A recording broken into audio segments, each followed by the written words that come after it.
Having a neighbour like Russia keeps Vitas Gudinskas up at night. Armed with his machine gun and a Maltese terrier, he's literally the first line of defence if the Kremlin's troops at the end of his street take one step onto NATO soil. That's where Russia starts? Yeah, Russians. At the end of your street? Yeah.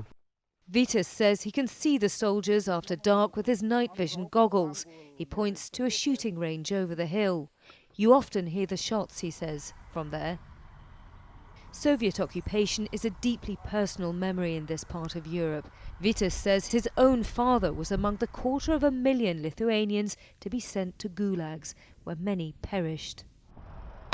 So, when Russia annexed Crimea, Vitas joined Lithuania's historic volunteer militia, the Rifleman Union, run by a regional commander also desperate to avoid a return to Russian rule. Everybody has the same story. Somebody was shot by a Soviet, for example, by a Soviet regime, or sent to Siberia, just because they were Lithuanians. The Rifleman's membership has increased tenfold since the war in Ukraine began. Young and old, keen to get trained up. Every Lithuanian knows that Russia is a threat, says this new recruit in his 30s.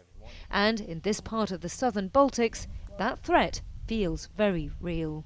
I'm standing on what is currently one of the world's hottest borders, right inside NATO territory. It's a tract of land called the Suwalki Corridor between Lithuania and Poland, which also lies to the west here between Kaliningrad, the heavily fortified, nuclearized Baltic outpost of Russia, and over there, the Kremlin's ally, Belarus, about 60 miles in that direction. The fear is that if Ukraine were to fall, Russia's army could roll right through here. We always said that we need additional allied troops within Lithuanian territory in case Mr. Putin or his friends would try something.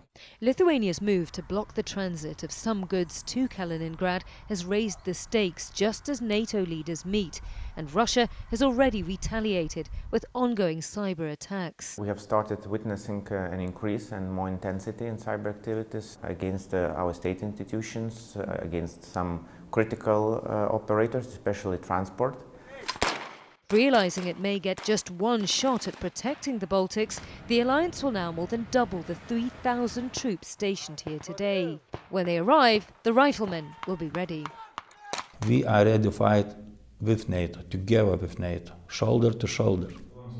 Vitas and his fellow volunteers have faith in NATO's protection, but living so close to Russia, they also have to be ready for anything. Santos, CNN, in Mariampole, Lithuania.